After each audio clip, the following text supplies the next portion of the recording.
उसके बाद भी उसके द्वारा किए गए उपकार का विस्मरण नहीं करना चाहिए, ये धर्म कहता है। ये बतिया बुझा रहा है आपको? धन्यवाद कहिए। किसको कहे महाराज? जिसके कारण भगवान याद आवे, जिसके कारण हम सत्कर्म की ओर बढ़े, जिसके कारण हम धर्म की ओर बढ़े, उस जीव को धन्यवाद कहिए, वो भले कोई हो। मैं तो आपसे कहूं, एक महात्मा, एक महापुरुष थे इस भारत में, महाराष्ट्र में। उनकी पत्नी बड़ी कर्कशा थी भैया, माने दैव की अवतार थी वो। बोले तो आ गई बरसे खाली। लेकिन आपको बताऊं, वो महात्मा जब जब भगवान के सामने जाते थे ना, तो भगवान को खूब धन्यवाद देते थे। कहते प्रभु आपने मेरे पर बड़ी कृपा की, ऐसी पत्नी आपने दे दी है मुझे जो मीठा बोलती ही नहीं है। आपने बड़ी कृपा की। क्यों? यदि वो मीठा बोलती तो मैं उसी में फंस के रह जाता। वो मीठा नहीं बोलती है तो उससे मन निकल के आप में लगा हुआ है। प्रभु आपकी बड़ी कृपा है मेरे पर। ये क्या है? यदि किसी के सताने से भी भगवत स्मरण हो रहा है तो उसको भी धन्यवाद कहिए। भगवान शंकर ने मां को धन्य धन्य कहा। हे गिरिराज पुत्री आप धन्य हैं। मां ने पूछा प्रभु ऐसा क्यों कह रहे हैं? बाबा कहे देवी आज शंकर के ऊपर जो आपने उपकार किया है, ऐसा उपकार आज तक किसी ने नहीं किया। मां ने कहा प्रभु मैंने कौन सा उपकार कर दिया? बाबा कहते हैं आपने पूछे हो रघुपति कथा प्रसंगा, सकल लोक जग पावनी गंगा। भगवान शंकर कहते हैं देवी एक गंगा मेरी जटा से प्रवाहित हुई, जो गंगा गोमुख से निकलकर गंगा सागर तक गई। यदि आप लोगों को गड़ौरा ग्राम में रहने वाले लोगों को, अभोली ब्लॉक में रहने वाले लोगों को गंगा स्नान करना हो तो कहां जाना पड़ेगा? अरे इधर चले गए तो प्रयाग पहुंच गए। इधर है ना प्रयाग कि किधर है? हाँ। इधर चले गए तो प्रयाग पहुंच गए, इधर चले गए तो काशी पहुंच गए। अच्छा चलो सीतामढ़ी भैया, क्षमा करा, सीतामढ़ी ना प्रयाग सीतामढ़ी। अब ठीक सीतामढ़ी जाएंगे पड़ी ना। यदि गंगा स्नान करना हो तो सीतामढ़ी जाना पड़ेगा ना, चाहे काशी जाना पड़ेगा, लेकिन प्रयाग जाना पड़ेगा। भगवान शंकर कहते हैं एक गंगा मेरी जटा से निकली, जटा शंकरी गंगा, जो गोमुख से लेकर गंगा सागर तक गई। लेकिन भवानी आज आप एक दूसरी गंगा को प्रकट कराने आई है, और ये गंगा मेरी जटा से नहीं मेरी जिह्वा से प्रकट होने वाली है। और इस गंगा का नाम है राम कथा गंगा। और ये गंगा सीतामढ़ी नहीं, ये गड़ौरा ग्राम में भी बहेगी। सकल लोक जग पावनी गंगा, आप जहां जाइएगा वहीं पाइएगा। आपको सुनकर आश्चर्य होगा, ये कथा गंगा अमेरिका में भी बहती है। अमेरिका छोड़िए, दुबई में बहती है। अभी हम लोग जून में जाएंगे दुबई राम कथा गाने, वहां भी बहेगी। सकल लोक जग पावनी गंगा, ये इस गंगा की महिमा है। भगवान शंकर कहते हैं देवी मैं जानता हूं। ये यहां एक बड़ी अच्छी बात, बड़ी अच्छी बात।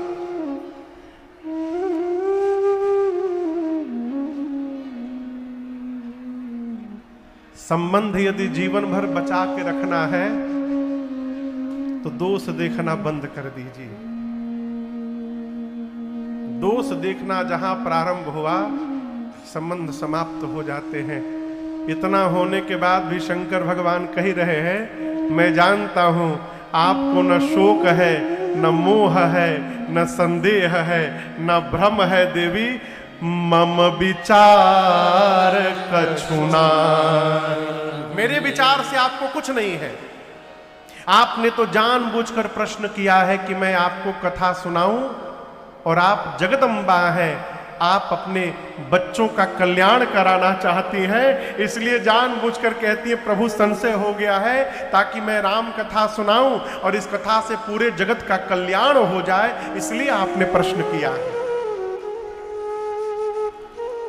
बाबा ने कहा देवी एक बात कहें, मैं यद्यपि जानता हूं आपने मोह के कारण वो बात कही है, परंतु आपकी वो बात मुझे अच्छी नहीं लगी आज। मां ने कहा कौन सी बात नाथ? शंकर भगवान कहे कि आपने कहा कि राम जी कोई और है, आपको पता है ये कौन कहता है? कहाँ ही सुनहि अस अधम नर, ग्रसेज मोह पिशाच, पाखंडी हरिपद विमुख, जे जानहि झूठ न साच। जो पाखंडी है, जो भगवान से विमुख है, जिसको सत्य और असत्य का पता नहीं है, जिसको मोह ने, पिशाच ने जिसकी मति को जकड़ रखा है, वो कह सकता है कि राम जी कोई और है। आपने कैसे कह दिया? क्या आप सगुण को और निर्गुण को अलग अलग जानती हैं? देवी सगुण निर्गुण अलग अलग नहीं है, दोनों एक है। बाबा कहते हैं सगुण ही अगुण ही नहीं कछु भेदा, सगुण ही अगुण ही नहीं कछु भेदा, गावहि मुनि पुराण बुध बेदा, गावहि मुनि पुराण बुध बेदा, अगुण अरूप अलख अज जोए, अगुण अरूप अलख अज जोए, केवल भगत प्रेम बस सगुण सोए, भगत प्रेम बस सगुण सोए, भगत प्रेम बस सगुण सोए। भगवान शंकर कहते हैं मां पार्वती से कि देवी सगुण में और निर्गुण में कोई अंतर नहीं है, दोनों एक ही हैं। आप उदाहरण बाबा ने बड़ा अद्भुत दिया है। यदि आप लोगों से मैं प्रश्न करूं कि पानी का क्या आकार है, क्या कहिएगा? कहिए, पानी का क्या आकार है? हाँ, निराकार, यानी पानी का कोई आकार नहीं। गिलास में डालिए तो किसका आकार हो जाता है? गिलास का पानी कटोरी में डालिए तो किसका आकार हो जाएगा? कटोरी का। लेकिन वही पानी यदि 2-3 घंटे फ्रीज में रख दीजिए, डीप फ्रीजर में, और बाहर निकालिएगा तो क्या बन जाएगा? बर्फ बन जाएगा और उसको आकार मिल जाएगा। अब जो पानी था वही बर्फ है, जो बर्फ है वही पानी था, दोनों के तत्व में कोई अंतर नहीं है। लेकिन जब पानी रहता है तो कोई आकार नहीं रहता, बर्फ बन जाता है, आकार मिल जाता है। उसी प्रकार भवानी, भगवान का कोई आकार नहीं है।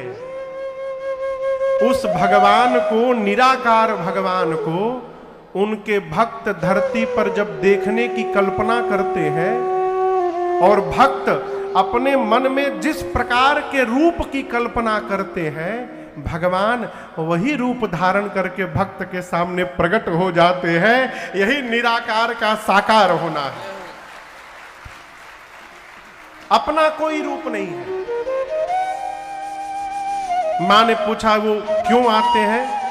भगवान शंकर ने इसका उत्तर बड़ा अद्भुत दिया। क्या कहा? भगत प्रेम बस सगुणा सो केवल अपने भक्त के प्रेम के कारण आते हैं। किसके कारण आते हैं? प्रेम। जोर से कहिए, प्रेम के कारण। देखिए, बड़ी विनम्रता से आपसे कहना चाह रहा हूं, जब आपके पास ज्ञान की पूंजी होगी तो आप भगवान के पीछे दौड़िएगा, और जब आपके पास प्रेम की पूंजी होगी ना तो भगवान आपके पीछे दौड़ेंगे। ये इतना अंतर है बस। शबरी राम जी के पास नहीं गई थी, राम जी शबरी मैया के पास आए थे। हमारे केवट भैया नहीं गए थे राम जी के पास, राम जी आए थे।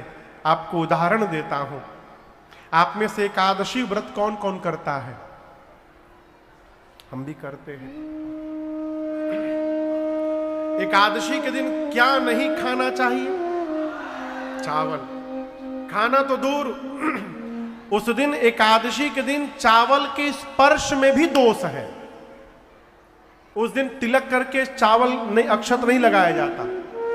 लेकिन आपको मैं एक बताऊं, स्थान, धरती पर एक स्थान ऐसा है जहां एकादशी के दिन भी भगवान को चावल का भोग लगाया जाता है, और उस स्थान का नाम है जगन्नाथ धाम, जगन्नाथपुरी।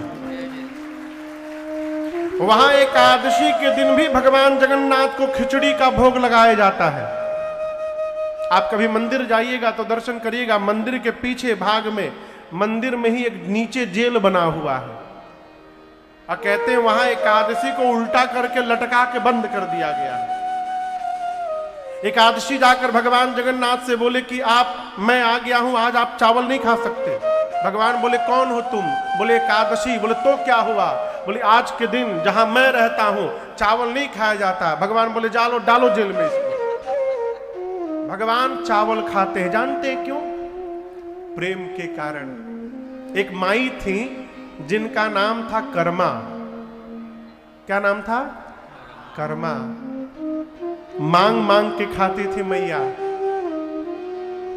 एक दिन मंदिर गई तो देखी दोपहर में पुजारी जी ठाकुर जी को भोग लगा रहे थे। कर्मा बाई सहजता से बोली, प्रभु दोपहर तक आपको कुछ ठाकुर पुजारी जी पवाए नहीं, दोपहर में आप भोग लगा रहे हैं? यहां तो मैं कुछ नहीं कर सकती प्रभु, एक काम करिए, सवेरे मेरे घर आ जाइएगा, जो होगा आपको खिला दूंगी, पेट में कुछ रहेगा, उसके बाद दोपहर में खूब आनंद करिएगा।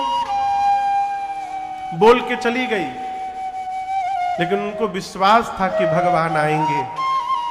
और ये कोई मनगढ़ंत कहानी नहीं, ये सत्य घटना है, इसी कलयुग की घटना है। अगले दिन सवेरे कर्मा बाई उठी, अब बिना नहाए धोए मांग करके चावल लाई थी, उसी चावल से खिचड़ी बनाई।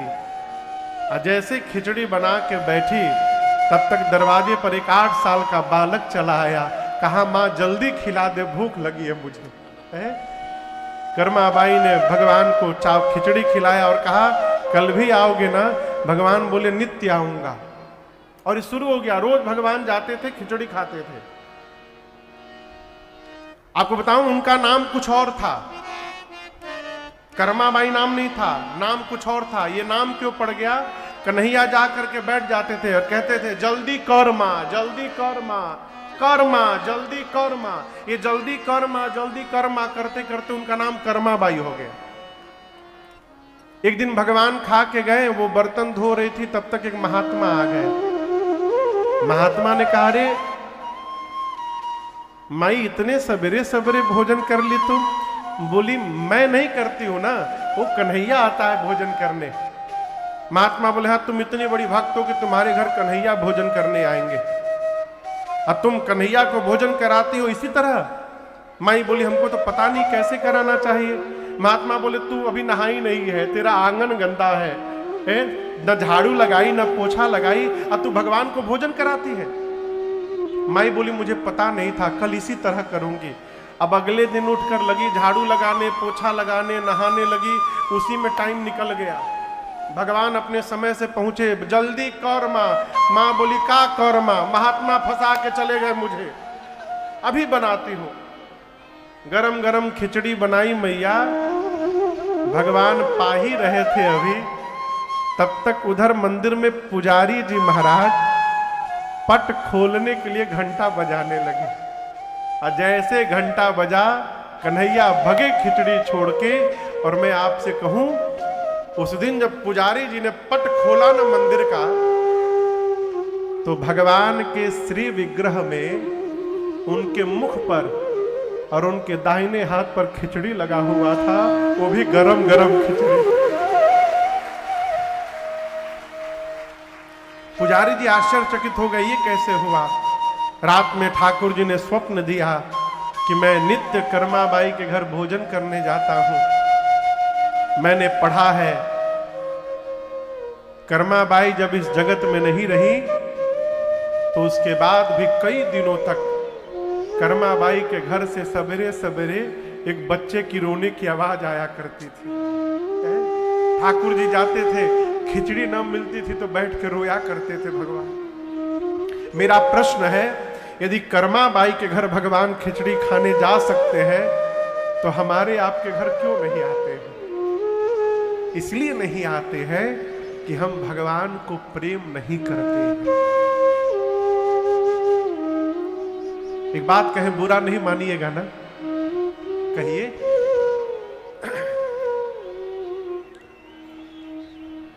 यदि आपसे आकर रोज कोई सामान मांगा जाए, आपका पड़ोसी यदि आपसे आकर रोज चावल दे दीजिए, चीनी दे दीजिए, दाल दे दीजिए, आलू दे दीजिए, आपको कैसा लगेगा? कहिए कहिए, कैसा लगेगा? अच्छा लगेगा ना? नहीं लगेगा। यदि आपसे नित्य मांगा जाए तो आपको अच्छा नहीं लगता। भगवान से रोज जाकर मांगते हैं, क्या उनको अच्छा लगता होगा क्या? इस बात को समझिएगा बड़ी गंभीरता से। जहां मांग हो जाती है ना, वहां प्रेम समाप्त हो जाता है। यदि भगवान को प्रेम करना चाहते हैं तो आज से, अभी से मांगना बंद करिए।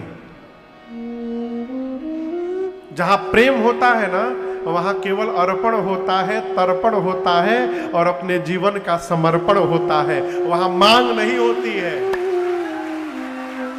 वहां मांग नहीं होती है। केवट भैया से अधिक स्थिति खराब है का हम लोग की?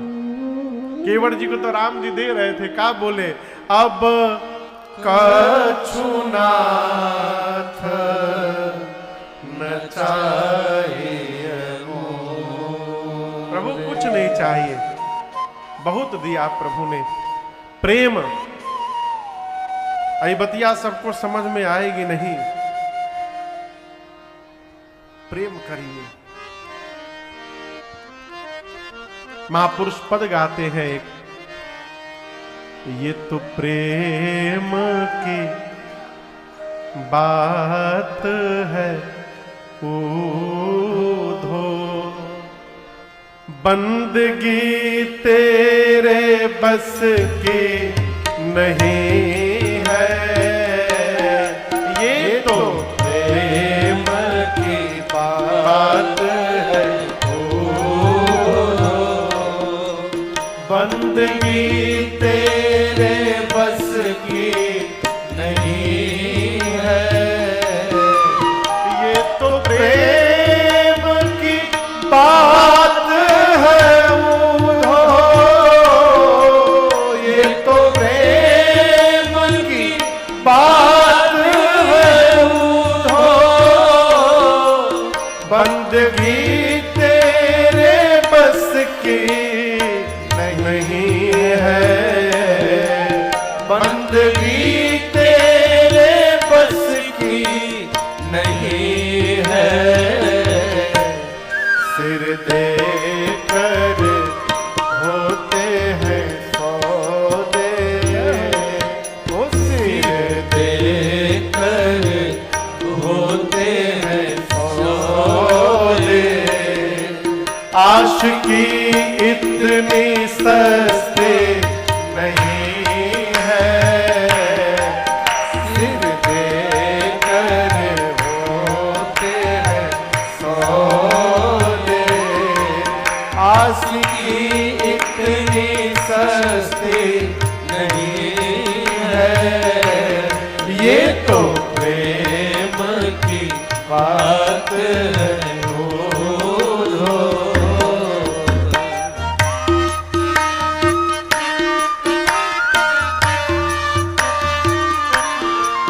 प्रेम वालों ने कब वक्त पूछा,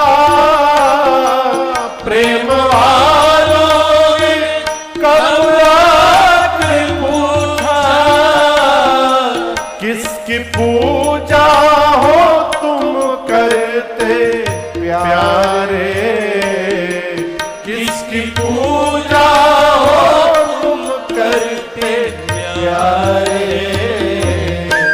यहाँ पल पल होती है पूजा, हो यहाँ पल पल होती है पूजा, सिर झुकाने की फुर्सत नहीं है।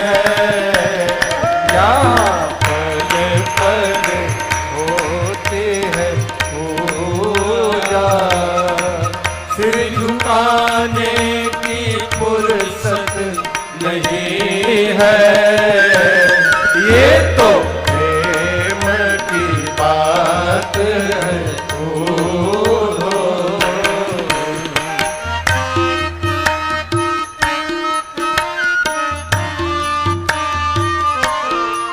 जो असल में है मस्ती में डूबे, जो असल में है मस्ती में डूबे, उन्हें परवाह क्या जिंदगी की,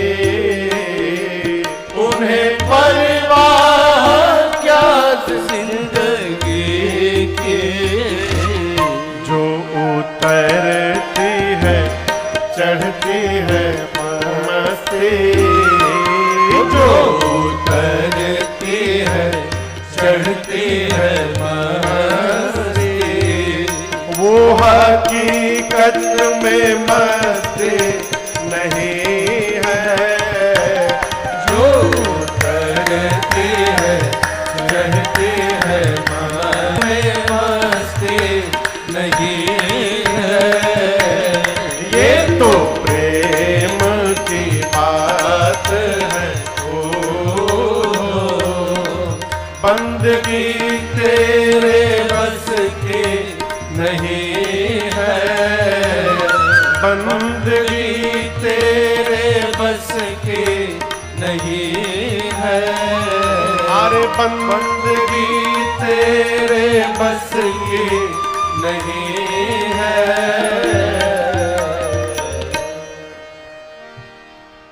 आशिकी इतनी सस्ती नहीं है। भगवान शंकर कहते हैं मां से देवी राम जी सच्चिदानंद है। यही शब्द मैंने पिछले जन्म में कहा था और आपको भ्रम हो गया कि राम जी सच्चिदानंद कैसे, जो मोह में पत्नी के लिए रो रहा है वो सच्चिदानंद कैसे। आज मैं कहता हूं राम सच्चिदानंद दिनेसा, नहीं तह मोह निशा लवलेसा।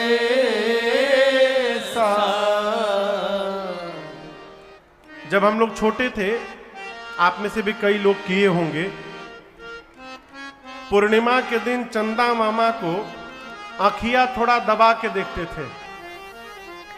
आंख दबा के चंदा मामा को देखिएगा तो चंदा मामा दो दो दिखाई पड़ेंगे, दो ही दो ही।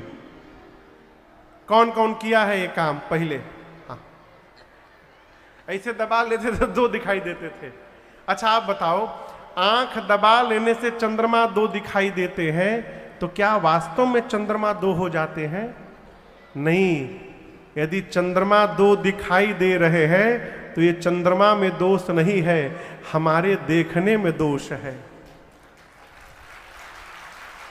उसी प्रकार भगवान में यदि दोष दिखाई दे रहा है तो ये भगवान में दोष नहीं है, ये हमारी दृष्टि में दोष है कि हमको भगवान में दोष दिखाई दे रहा है। भगवान शंकर कहते देवी पूरा जगत प्रकाशित होता है, राम जी सहज प्रकाश रूप है। अब बिहान होने के लिए रात्रि का आना आवश्यक है। कहो बिना रात आए बिहान होगा का? कहिए रात कब होगी? जब प्रकाश समाप्त हो जाए। तो राम जी तो सहज प्रकाश रूप है। जहां सहज प्रकाश है वहां रात्रि का आगमन हो ही नहीं सकता, और जहां रात्रि नहीं आएगी वहां बिहान कहां से आएगा? राम जी जहां रहते हैं वहां सर्वकाल दिवस ही बना रहता है, वहां न रात्रि आती है, न मोह आता है, न बिहान। अज्ञान ज्ञान रूपी बिहान वहां आने वाला नहीं है, विज्ञान बिहाना। शंकर भगवान कहते हैं हर्ष विषाद, हर्ष में प्रसन्न हो जाना, विषाद यानी उदास हो जाना, ज्ञान अज्ञान ये सब भगवान में नहीं लागू होता है। ये जीव धर्म अहमित अभिमान, हर्ष में आना, विषाद में आना, ज्ञानी हो जाना, अज्ञानी हो जाना, ये जीव का धर्म है, भगवान का धर्म नहीं है। आपको लगा कि भगवान सही में रो रहे हैं मोह में पिछले जन्म में, ऐसा नहीं था देवी। राम ब्रह्म व्यापक जग जाना, राम जी ब्रह्म है, सर्वव्यापक है, परमानंद परेश। शंकर भगवान कहते हैं राम जी के रूप के बारे में कोई नहीं जानता। वेद कहते हैं बिनु पद चलई सुनई बिनु काना, बिनु पद चलई सुनई बिनु काना, कर बिनु कर्म करे विधि नाना, कर बिनु कर्म करे विधि नाना, आनन रहित सकल रस भोगी, आनन रहित सकल रस भोगी, बिनु बाणी बकता बड़ जोगी, बिनु बाणी बकता बड़ जोगी, तन बिनु परस नयन बिनु देखा, तन बिनु परस नयन बिनु देखा, ग्रह ग्रास बिनु भास अशेषा, ग्रह ग्रास बिनु भास अशेषा, अस सब भांति अलौकिक करनी, अस सब भांति अलौकिक करनी, महिमा जा सुजाई नहीं बरनी, महिमा जा सुजाई नहीं बरनी, अरे महिमा जा सुजाई नहीं बरनी, महिमा जा सुजाई नहीं बरनी। भगवान शंकर कहते हैं राम जी बिना पांव के चलते हैं, बिना आंख के देखते हैं, बिना कान सुनते हैं, बिना शरीर स्पर्श करते हैं, बिना नासिका के सुगंध लेते हैं, बिना जिह्वा के सबसे बड़े वक्ता हैं, बिना मुख के भोजन लेते हैं। ऐसा जिनके बारे में वेद बताते हैं, मुनि लोग जिनका ध्यान करते हैं, वही पर ब्रह्म परमात्मा दशरथ जी के आंगन में पुत्र बन के खेल रहे हैं। देवी आप में से काशी का कौन कौन है? काशी का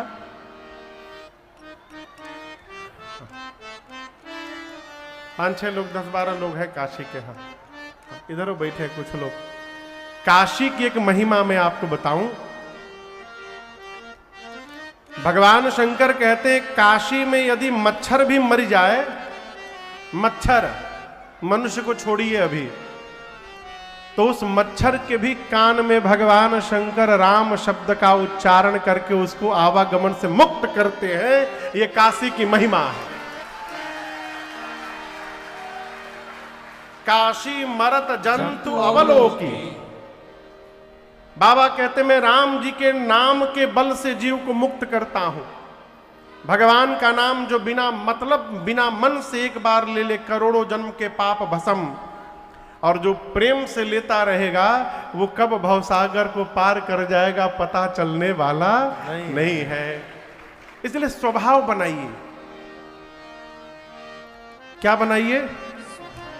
किसका स्वभाव बनाइए? अब क्यों ना बोली? किसका स्वभाव बनाइए? भगवान का नाम लेने का। यदि स्वभाव में नाम लेना उतर गया ना, तो आप किसी भी परिस्थिति में रहेंगे नाम लेते रहेंगे। आदत समाप्त नहीं होता। देखिए जिसका जो स्वभाव बन गया वो समाप्त होने वाला सरकार नहीं है। एक आदमी का कमीशन लेने का स्वभाव था, तो बिना कमीशन लिए कोई कामे न करे। लल्ले भैया जिस ऑफिस में काम करता था, मालिक के पास किसी ने चुगली लगा दी कि वो जो स्टाफ है ना, बिना कमीशन का कोई काम नहीं करता। मालिक बोले अच्छा, बुला के लाओ उसको। वो आया, मालिक उसको 5 रुपए का सिक्का दिए, बोले चले जाओ बाहर, बताशा जानते हैं बताशा? बोले 5 रुपया में 5 बताशा मिलेगा, ले करके आओ, लेकिन ध्यान रहे एक भी बतासा कहीं से टूटा ना हो, ना कोई छेद हो उसमें, एकदम गोल गोल सुंदर सुंदर बतासा लेके आना। बोला ठीक है साहब। गया और 5 बतासा सुंदर सुंदर लेकर आया, ना उसमें छेद ना कहीं से टूटा हो, कुछ नहीं, ला के सामने रख दिया। जो चुगली लगाया था उसको बुलाया, मालिक ने कहा इधर आओ, तुम तो कह रहे थे बिना कमीशन का कोई काम नहीं करता है, बताओ इसमें कहां कमीशन लिया है इसने? तब तक वो बोला नहीं साहब ले लिया हूं कमीशन। मालिक पूछे कैसे कमीशन ले लिए? स्वभाव यदि बन गया तो किसी भी परिस्थिति में स्वभाव समाप्त होने वाला नहीं है।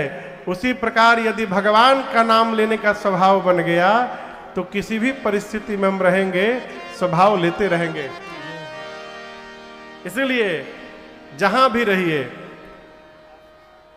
हरे हरे राम राम राम हरे हरे, हरे राम राम हरे हरे, हरे राम राम राम हरे हरे राम हरे हरे राम अला जवन घरे घरे हरे हरे राम हरे हरे राम हरे।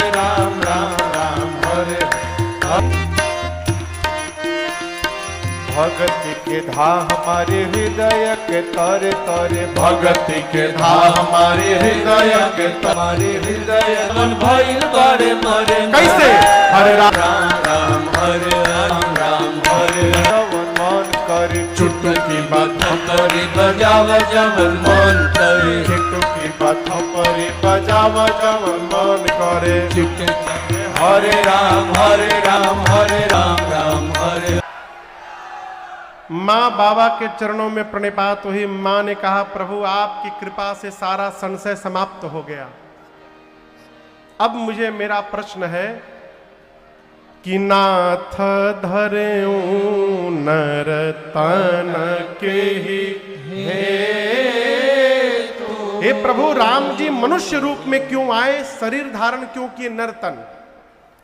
शंकर भगवान बोले देवी देखिए यही कारण है, ऐसा नहीं कहा जा सकता। देखिए राम जी के विषय में उस पत्तों पर भगवान ने और उसको ग्रंथ का स्वरूप प्रदान किया और उसी का जीवन भर पाठ करते रहे। ये क्या है? कलप कलप प्रति प्रभु अवतरिहूं, चारु चरित नाना विधि। भगवान हर कल्प में आते हैं और हर कल्प में थोड़ी अलग अलग लीला हो जाती है। एक और उदाहरण देता हूं, वाल्मीकि रामायण आप में से कौन कौन पढ़ा है?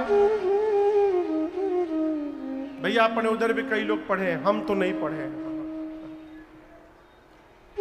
लेकिन मैं जानता हूं वाल्मीकि रामायण में श्री वाल्मीकि जी कहते हैं कि राम जी विवाह करके जब वापस मिथिला से अयोध्या आ रहे थे तो रास्ते में परशुराम जी मिले। आज भी आप जाइए गोरखपुर में एक दोहरी घाट है और बढ़लगंज, सरजू जी के किनारे इधर बढ़लगंज उधर दोहरी घाट। उसका नाम दोहरी घाट क्यों पड़ा? वहीं परशुराम जी राम जी मिले थे, दो हरि जहां मिले थे उसका नाम पड़ गया दोहरी घाट। आज भी वो जगह है। लेकिन रामचरितमानस के अनुसार धनुष टूटने के साथ ही परशुराम जी आ गए। तो कौन सही कौन गलत? दोनों सही। अलग अलग कल्प की कथाएं हैं।